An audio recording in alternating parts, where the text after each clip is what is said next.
지금 퀘벡이 하나의 제안 때문에 정말 뜨겁습니다.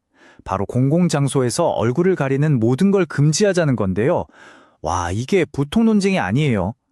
오늘 이 논란의 한가운데로 한번 들어가 보겠습니다. 자, 바로 이 질문. 이게 오늘 우리가 파고들 문제의 핵심입니다. 생각만 해도 굉장히 도발적이면서도 또 엄청나게 복잡한 문제죠. 그럼 이 얘기가 어디서부터 시작됐냐? 바로 퀘벡의 집권당 CAQ의 당원 총회에서였어요. 여기서 공공장소 얼굴 가리개 전면 금지 제안이 덜컥 통과된 겁니다. 근데 여기서 진짜 중요한 거 하나 짚고 가야 해요. 이게 뭐냐면 당 결의안이라는 거예요. 그러니까 아직 퀘벡 정부의 공식 법안이나 정책이 아니라는 거죠. 말 그대로 우리 당원들은 이렇게 생각한다 정도의 의사를 확인하는 단계라고 보시면 돼요. 사실 이 제안 처음엔 이렇게까지 거창한 건 아니었어요. 당 청년부에서 복면 시위 금지처럼 좀 공공보안에 초점을 맞춰서 시작했던 건데 여기에 수정안이 하나 쫙 붙으면서 갑자기 판이 커진 거죠. 특정 상황이 아니라 그냥 모든 공공장소에서 모든 얼굴 가리개를 금지하자는 훨씬 더 광범위한 내용으로 확 바뀐 겁니다. 근데 투표 결과를 보면요. 이게 또 기가 막힙니다. 찬성이 152표, 반대가 150표. 세상에 딱 2표 차이로 통과된 거예요. 이것만 봐도 이 문제가 당 내부에서도 얼마나 의견이 팽팽하게 갈리는지 그냥 바로 알 수 있죠. 자, 그럼 도대체 왜 이런 금지 조치가 필요하다고 하는 걸까요? 찬성하는 쪽의 논리를 한번 제대로 들어보죠.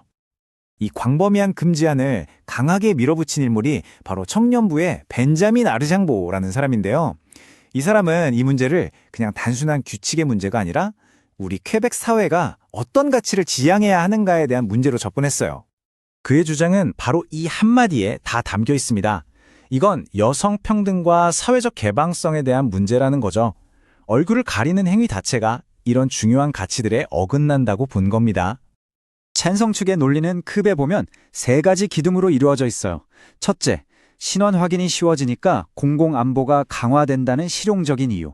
둘째, 특정 종교 색채를 없애서 국가의 세속주의, 즉 종교와 정치를 분리하는 원칙을 지키자는 이념적인 이유. 그리고 마지막으로 모두가 얼굴을 드러내고 평등하게 소통하는 사회를 만들자는 가치적인 이유까지 이 3가지를 다 주장하는 거죠.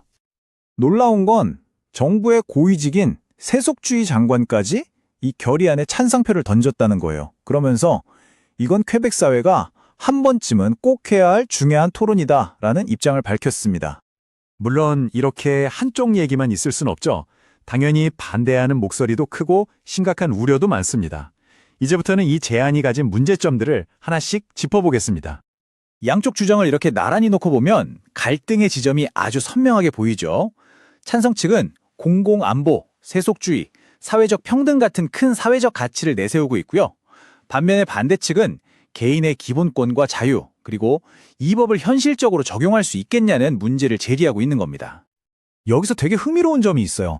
아까 이 토론을 지지한다고 했던 로베르즈 장관 있잖아요.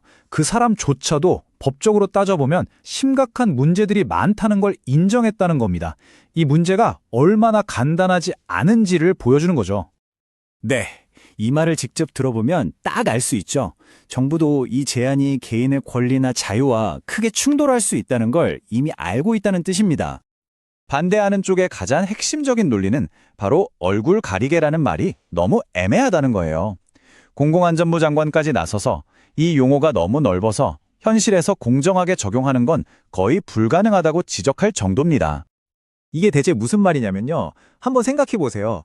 만약 이 법이 진짜 통과되면 니캅 같은 종교적 의상뿐만 아니라 시위대가 쓰는 마스크, 우리가 감기 걸렸을 때 쓰는 의료용 마스크, 아니 심지어 퀘벡의 그 추운 겨울에 없으면 안 되는 목도리나 스키 마스크까지 전부 다 금지 대상이 될 수 있다는 얘기예요. 이게 말이 될까요? 자, 이렇게 당내에서는 시끌시끌한데 그럼 퀘벡 정부의 공식적인 입장은 과연 뭘까요? 프랑스와 르구 총리는 아주 명확하게 선을 그었습니다. 아직 정부 차원에서는 아무것도 결정된 게 없다고요. 다시 말해 당원들 투표는 투표고 이게 바로 정부 정책이 되는 건 아니라는 걸 분명히 한 거죠. 그리고 총리는 다른 나라에서도 비슷한 사례가 있으니 우리도 시간을 좀 갖고 장점과 단점을 신중하게 따져보겠다는 입장입니다. 한마디로 서두르지 않고 충분히 연구부터 해보겠다는 거죠. 그럼 앞으로의 절차는 어떻게 될까요? 지금은 당 결의안이 막 통과된 1단계고요. 이제 앞으로 몇 달 동안 정부가 이 문제를 집중적으로 연구할 겁니다. 그리고 그 연구 결과를 보고 나서야 실제 법안으로 만들지 말지를 최종적으로 결정하게 되는 거죠. 네, 그러니까 오늘의 핵심은 바로 이겁니다. 당장 법이 생기는 게 아니에요. 그게 아니라 퀘벡 사회 전체를 둘로 나눌 수도 있는 아주 심각하고 민감한 대화가 이제 막 시작됐다는 것. 바로 그게 중요한 겁니다. 결국 퀘벡의 고민은 이 질문으로 돌아옵니다. 공공의 안전과 사회 통합이라는 가치, 그리고 다른 한편에 있는 개인의 신념과 자유라는 가치, 이 둘 사이에서 과연 어디에 그 균형점을 찾아야 할까요? 앞으로 퀘벡이 어떤 답을 찾아 나갈지 계속 지켜봐야겠습니다.